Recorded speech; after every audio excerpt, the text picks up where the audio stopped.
In 2004, you had the two men fighting for the most powerful office on earth. Right. Incumbent Republican President George W. Bush and the Democratic challenger Senator John Kerry. Mm-hmm.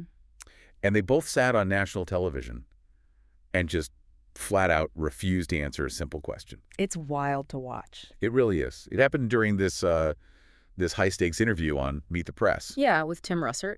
Exactly. Tim Russert asked both of them on separate occasions about this one specific shared biographical detail. And they both just freeze. They completely stonewall. They don't pivot. They don't give a polished political non-answer. They shut the conversation down. Right. Or why? Because answering that question would violate an oath.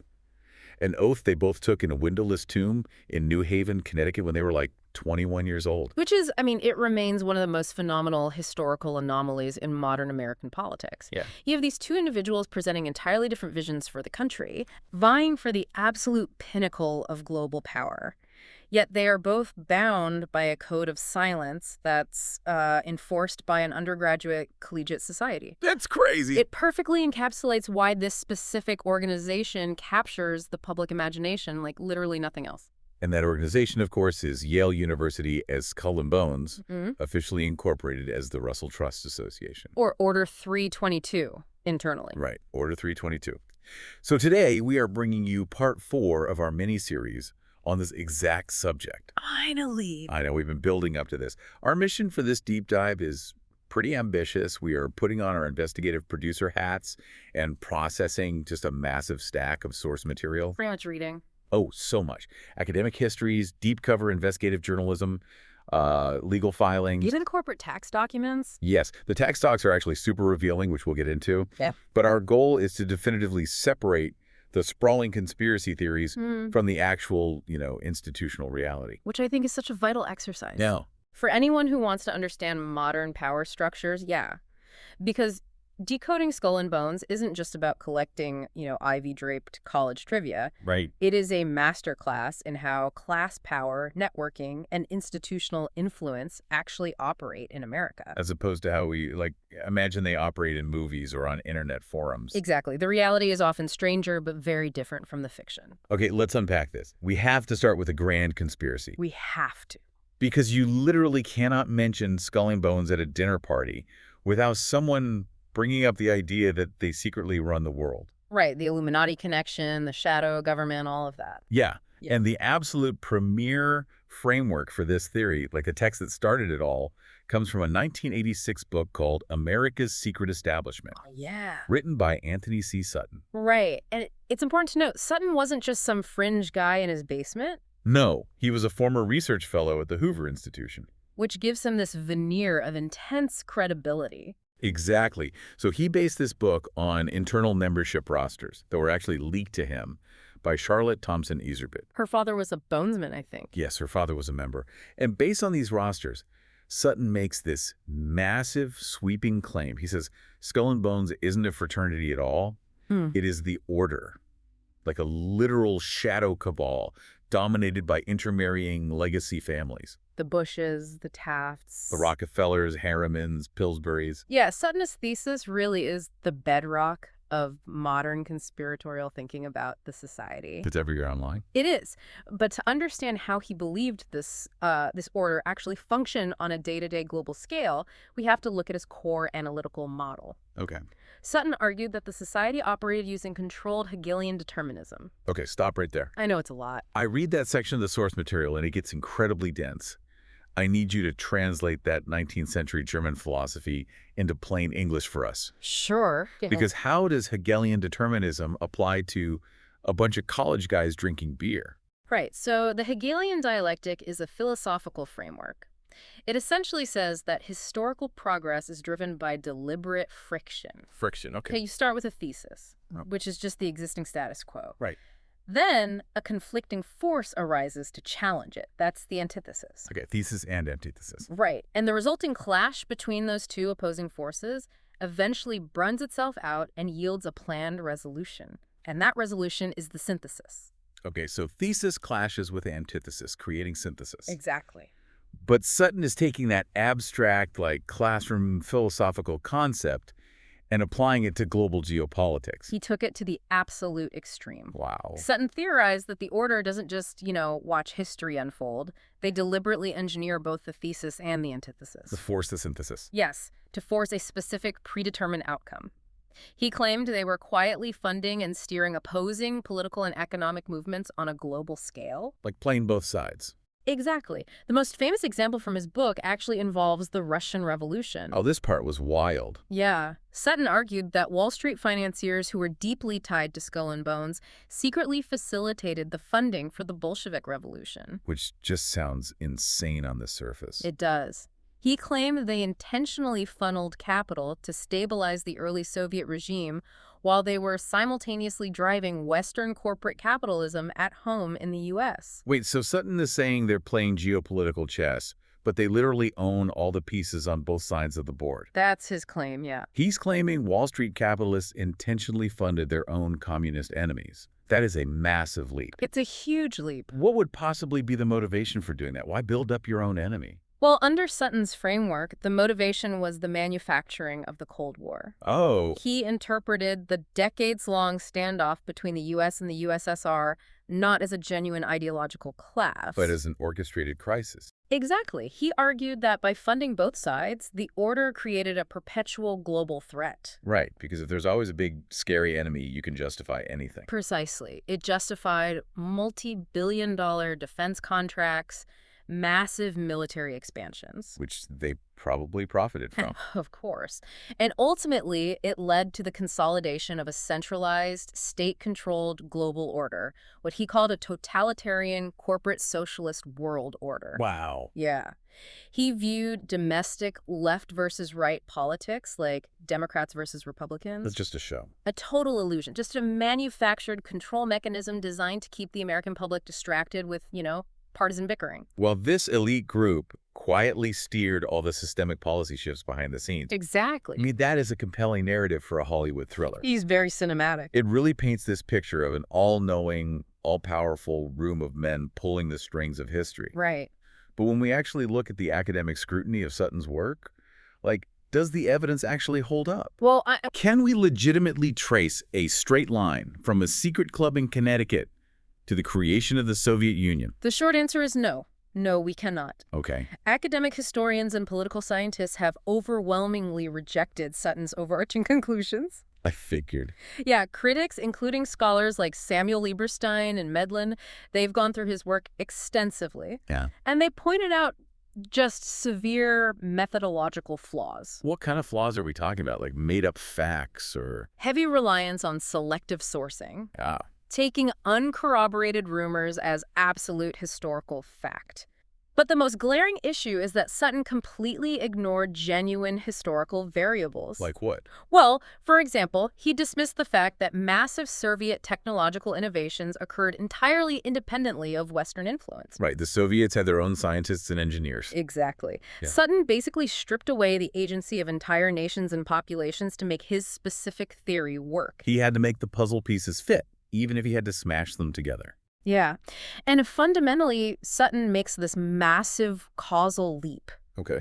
He assumed that just because these incredibly powerful men shared a collegiate affiliation when they were 21 years old, Right. that they must have been engaged in a unified, malicious, and perfectly coordinated global conspiracy for the subsequent 50 years of their lives. It's the classic confusion of correlation and causation. Very much so. Like, yes, these men were in the same club, and yes, many of them became vastly powerful in government and finance. Right.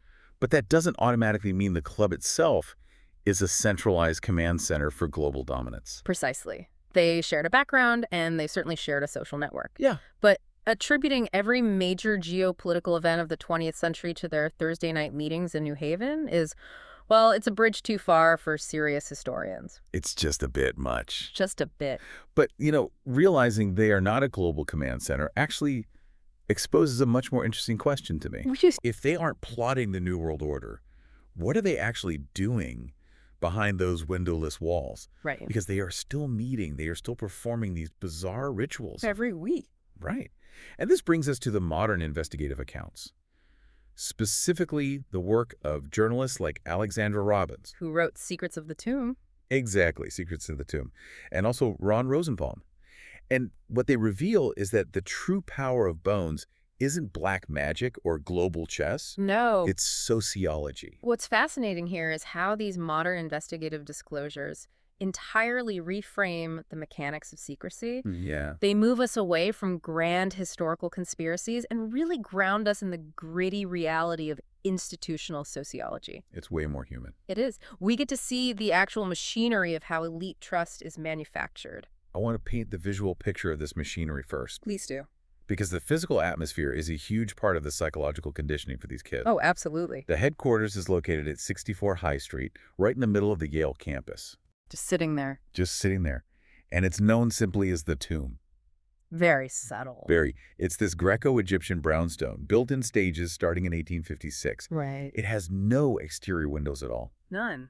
It features these incredibly heavy iron security doors. Mm. And the interior is famously decorated with this macabre iconography. Lots of skulls. Skeletons, black velvet hangings on the walls, medieval armor in the hallways. It's like a haunted house for future senators. Exactly. They even have a room completely dedicated to President William Howard Taft. Right. And these initiates, these 21-year-olds, are brought into this pseudo-medieval atmosphere featuring a German motto carved into the wall. Do you have the German there? I do, excuse my pronunciation, but it's ob arm, ob reich, im Tode gleich, which translates to whether poor or rich, all's the same in death. It is a very deliberate theatrical reminder of mortality. Right. For a group of young men who are, quite frankly, being actively groomed for immense worldly power. It grounds them in this shared, morbid reality right from the start. And we can't really talk about the culture of the Tomb without mentioning the tradition of crooking. Oh, the cricking. The sources detail how members historically participated in stealing highly prized memorabilia. From rival campus groups, mostly. Yeah, or even external institutions. And they hoard it all inside the tomb. Like trophies. Exactly. And the alleged stolen artifacts include human remains. Right. Figures like the Apache leader Geronimo, President Martin Van Buren, and the Mexican revolutionary Pancho Villa. Which is incredibly dark. It's very dark. Now, whether all those specific claims are true or if they're just heavily guarded myths to make them look scary, the act of crooking itself is very real. The crooking serves a specific purpose, sociologically. Okay, what does it do? It builds an insular mythos. It creates this intense us versus the world mentality. Right, because we all committed this crime together. Exactly. But the investigative accounts reveal that the actual psychological engine of the society, The thing that really binds them. the thing that really binds them together, is something much more intimate than stealing artifacts. Okay. It revolves around two internal practices, the bios and what they refer to as connubial bliss, or simply CB. Okay, I was reading Alexandra Robbins' accounts of these specific Thursday and Sunday night meetings. Yeah. And the sheer level of forced intimacy is wild. It's intense. Imagine you're one of these 15 rising seniors. Okay. You walk through those iron doors, and you are required to give a comprehensive autobiographical presentation to the group. Right. That's the bio. That's the bio. Hmm. But then comes connubial bliss. Am I understanding this correctly? Probably. They literally have to sit in a dimly lit room and confess their entire romantic and sexual history to 14 strangers. Every single detail. Nothing is allowed to be held back. That is insane. And from a sociological standpoint, that compulsory intimacy is an incredibly powerful tool. I bet. It forces a level of personal vulnerability that most people never experience. Not even with their closest friends. Exactly. It completely strips down the interpersonal defenses of these highly ambitious, often very highly guarded young men. Yeah, they're Yale students. They're trying to project perfection. Right. It fosters intense group cohesion and establishes a bedrock of mutual trust. To do a modern context for the listener, it's essentially extreme forced trauma bonding. Yes. Or think of it like the ultimate unspoken non-disclosure agreement. That's a great way to put it. Because if I hold all your deepest, darkest, most embarrassing secrets... And you hold all of mine. Exactly. We have guaranteed mutual destruction if either of us ever breaks the trust. We are locked together. Locked in. And more importantly, that locked trust translates into real-world access. Yes, it does. Because when you graduate, you aren't just joining, like, a generic alumni mailing list. No. You now have direct, vetted access to the senior alumni who are known as patriarchs. And these patriarchs are the ones occupying the highest positions in law. Wall Street, diplomacy, government. Exactly. That is the real secret of Skull and Bones. The modern investigators conclude that the society operates basically as an informal social and professional trust. Right. The function of the internal rituals isn't indoctrination into a sinister New World Order agenda. It's not about the Illuminati. No. It's the preservation of class status. Yeah. It's about career advancement, institutional loyalty, and providing opportunistic advantages through elite, impenetrable networking. Which makes perfect sense when you look at how human beings actually operate. Exactly. But, realizing they are just a highly organized, wealthy alumni network rather than an omnipotent global cabal. Yeah. It actually exposes a massive weakness. How so? Because if they were a unified shadow government pulling the strings of the global economy, you would think they could seamlessly manage their own internal affairs. We think so. You'd think they would be in total lockstep. Right. But the source documents reveal that in 1991, this supposed unbreakable cabal had a spectacular, incredibly messy, and highly public meltdown. Oh, the 1991 crisis. It is perhaps the most revealing moment in the entire history of the society. It really is. It totally shatters the illusion of a monolithic, unified group.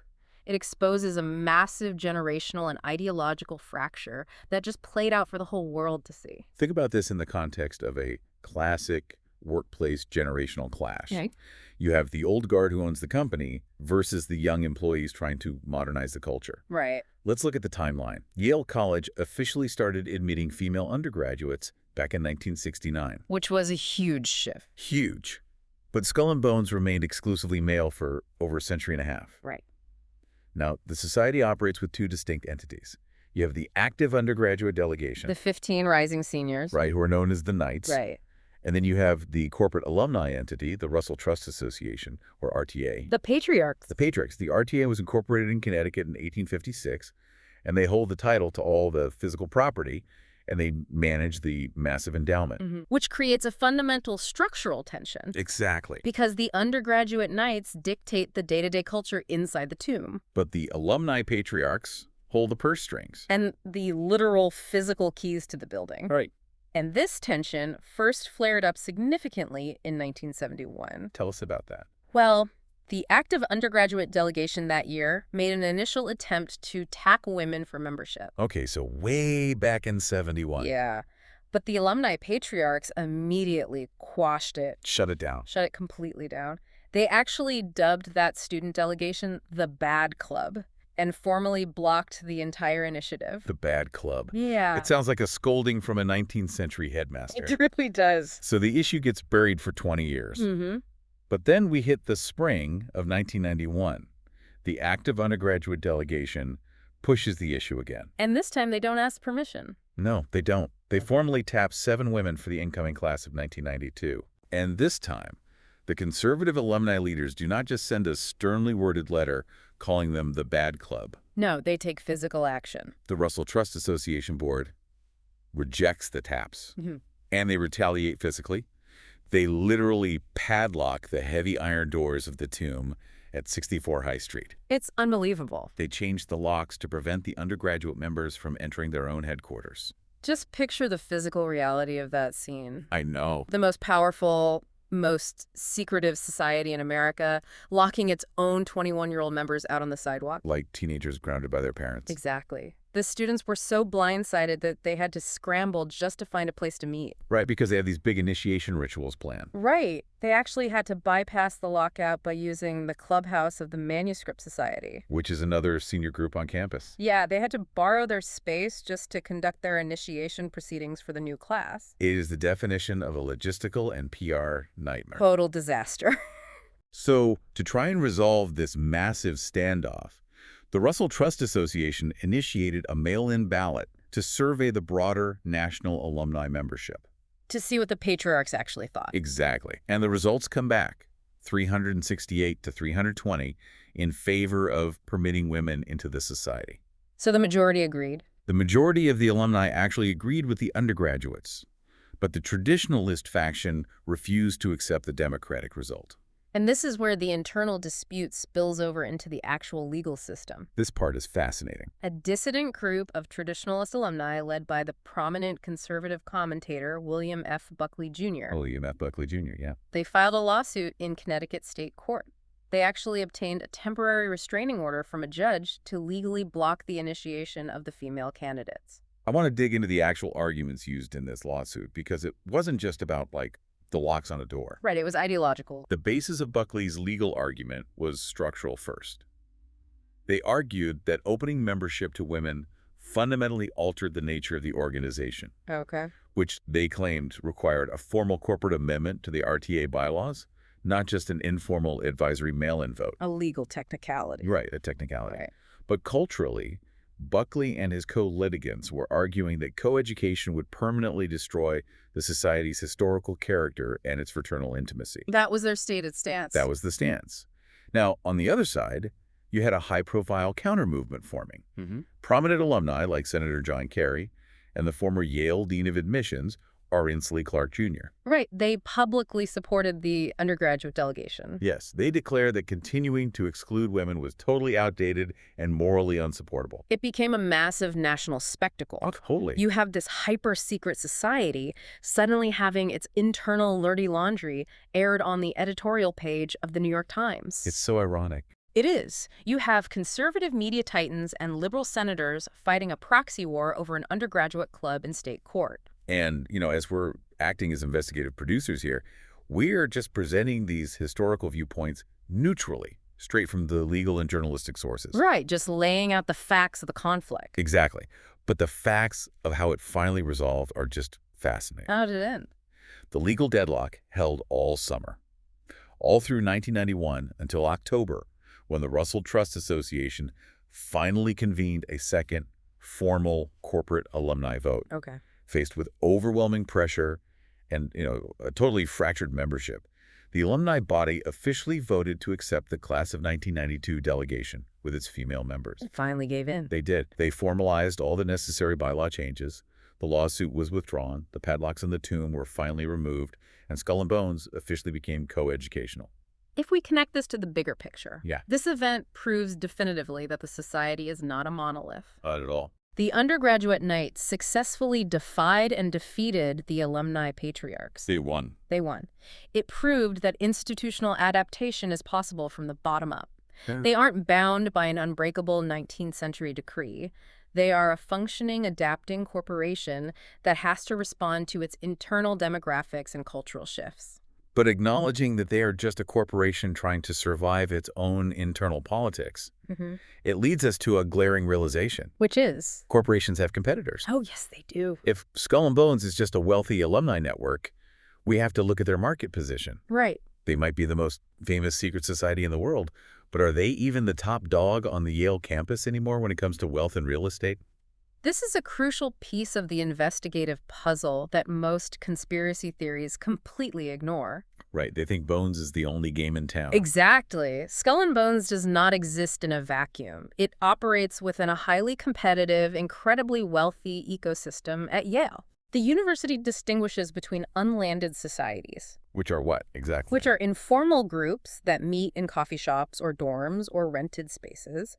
And then you have the landed societies. The ones with real estate. Yes. Landed societies possess private, usually windowless brownstone or marble headquarters, and they are backed by massive alumni trusts. We're talking about the groups known as the Ancient Eight and the Big Three. Right. And we really need to discuss the psychology of these buildings, not just the financial stats. Okay. Because imagine being a 20-year-old student walking to class every day and having to pass by these imposing literal fortresses that you are locked out of. It's intimidating. Very. Let's start with Scroll and Key. Okay, Scroll and Key. They were founded in 1842, ironically following a dispute over election practices at Skull and Bones. A breakaway group. Yeah. Their tomb is a stunning Moorish revival structure designed by Richard Morris Hunt.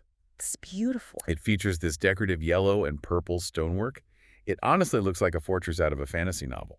And their assets. Their financial assets are roughly $16.89 million. Wow. And they use a significant portion of that wealth to fund university intellectual awards. Like the John Addison Porter Prize. Exactly.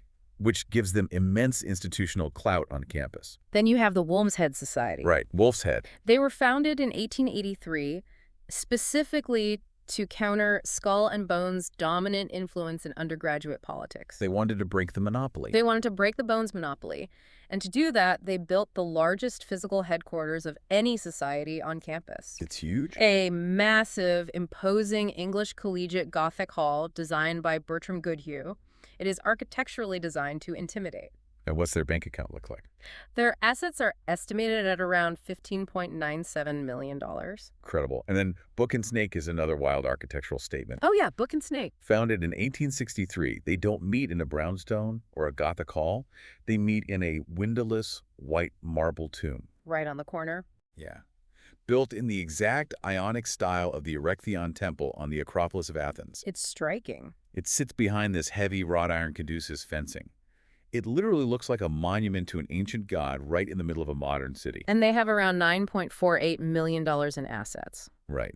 And we should also mention the Elihu Club. Ah, the Rebel. Founded in 1903, they are the Rebel Open Society. They explicitly oppose traditional campus secrecy. Right. So instead of a windowless tomb designed to keep the world out, they operate out of a historic colonial revival wooden frame house on Elm Street. That actually has functional windows. Functional windows. Anyone can look inside. Yet their assets are still sitting around $8.16 million. So in this landscape of marble temples and Gothic halls and multi-million-dollar endowments, where does Skull and Bones actually fit into the financial hierarchy today? Well, according to their recent RTA tax filings, their immediate corporate assets were listed around $3.91 million. Okay. But their total endowment heading into the mid-2020s is estimated at roughly $17 million. So they're right there at the top. Yeah, financially neck and neck with Scroll and Key and Wolf's Head. But what's really fascinating to me is how the Russell Trust Association manages its physical real estate today. This is a great point. Because it's a tale of two properties. You have the Immaculate Tomb in New Haven versus the decay of Deer Island. The sharp contrast between those two properties tells you everything you need to know about their modern strategic priorities. Exactly. And how they view their own future. The tomb at 64 High Street is heavily fortified. It's fully maintained, pristine urban real estate. Right.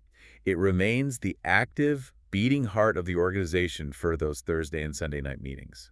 But then you look at their private off-campus retreat. Deer Island. Deer Island. This is a 40 to 50 acre private island located in the St. Lawrence River near Alexandria Bay, New York. It's massive. It was donated to the Russell Trust Association around 1949. Back in the mid-20th century, this was a lavish, fully catered getaway for active delegates and powerful alumni patriarchs. Like a country club. Exactly. We're talking manicured tennis courts, softball fields, private cat boats, Yeah. and beautiful stone hunting lodges where, senators and CEOs would mingle with college seniors. And if you visit that same island today. Today, it's essentially a ruin.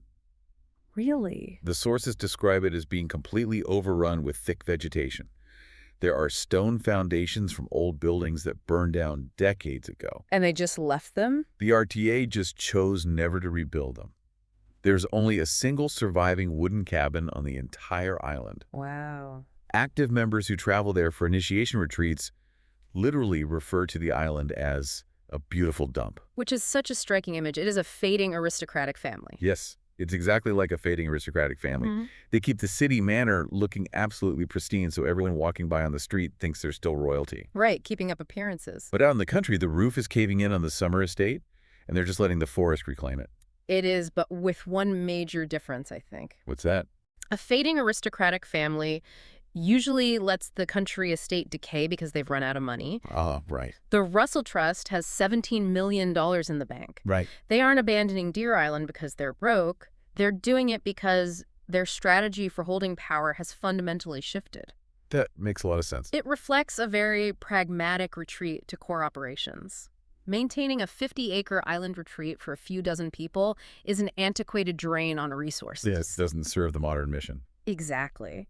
They have realized that in the 21st century, the endowment itself is their most powerful asset, alongside the primary campus hub. So what does this all mean for the big picture? Right. If their rural estate is crumbling, and they are just one of several rich clubs on campus, what about their supposed geopolitical empire. The big question. We have to acknowledge their historical apex. Because for a very long time, they absolutely possessed undeniable, world-shaping institutional power. They absolutely did.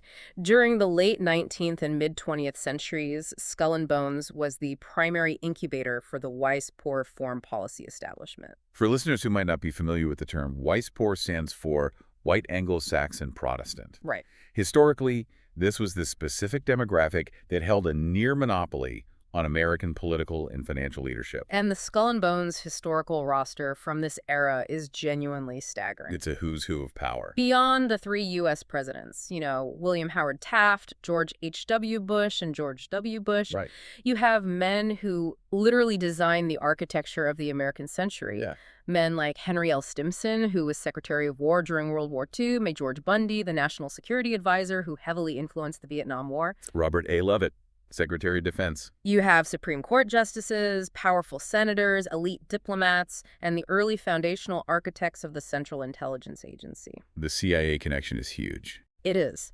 For decades, an incredibly small, tight-knit circle of northeastern families wielded vastly disproportionate control over American public life. And as we mentioned at the very beginning of this deep dive, that symbolic peak was arguably 2004, with Bush and Kerry going head-to-head. Right.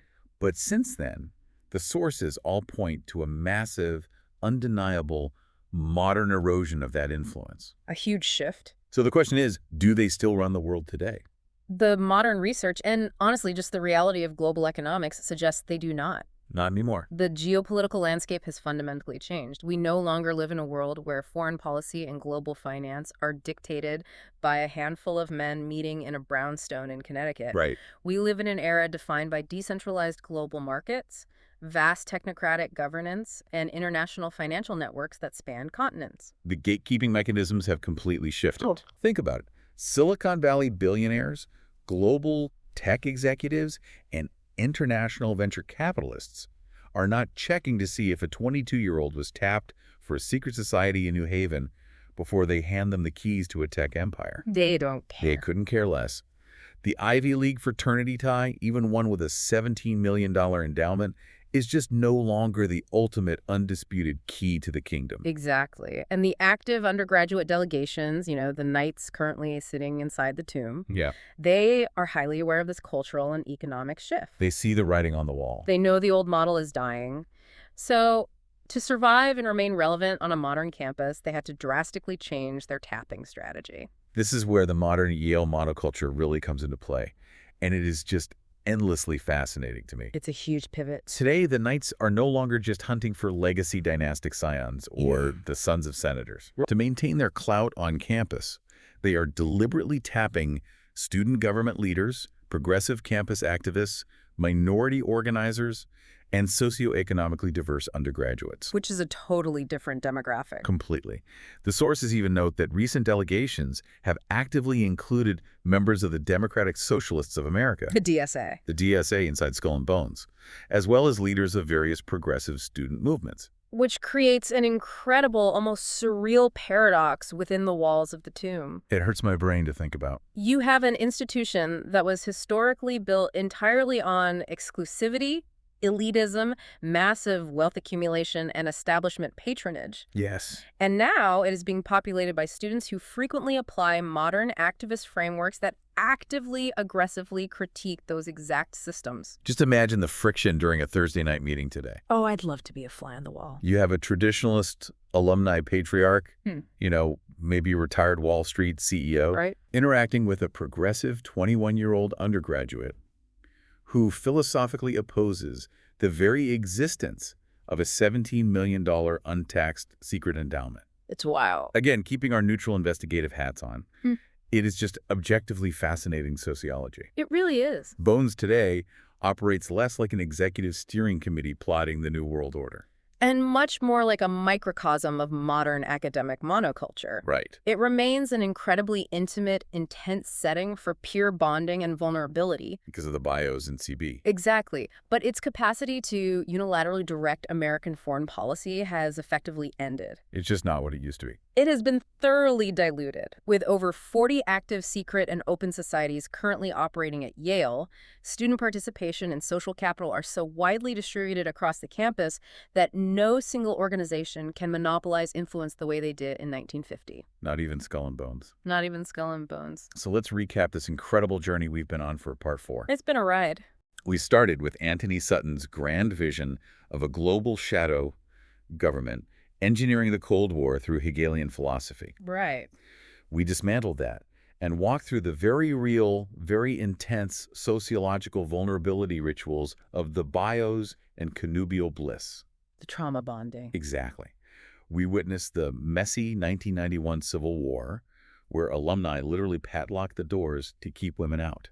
Only to be legally and culturally defeated by their own students. We toured the staggering wealth of landed societies, contrasting the pristine tomb with the overgrown ruins of Deer Island. And we arrived at the modern reality, a wealthy, highly localized networking club trying to navigate a decentralized, globalized world that no longer really cares about its secrets. And the overarching takeaway here is that knowledge is most valuable when it is understood in its proper context. Yes. The real lesson of Skull and Bones isn't about uncovering a flawless grand conspiracy that controls everything. Right. It's about recognizing that actual institutional power is usually highly bureaucratic, it's incredibly slow, it's messy, and it relies heavily on social capital and who you know. It's networking. The intense secrecy of the tomb isn't hiding a master plan for the globe, it's hiding a mechanism for building lifelong trust among elites. Which leaves us with one final provocative thought to chew on as we wrap up this deep dive. Okay, what is it? If Skull and Bones, which is arguably the ultimate symbol of the old wealthy American establishment, if they are actively tapping progressive student activists and democratic socialists today, Right. what is the establishment actually going to look like in 30 years? Oh, that's a great question. When those 21-year-old activists eventually become the 50-year-old patriarchs and matriarchs controlling that $17 million endowment, Yeah. will the intense culture of the secret society have quietly changed the activists? Or will the activists have finally changed the society? Exactly. It really makes you wonder how elite institutions manage to absorb countercultures just to ensure their own survival. It's the ultimate survival tactic. And maybe, in the end, watching an institution adapt to survive is a much more powerful dynamic than any global conspiracy theory could ever be.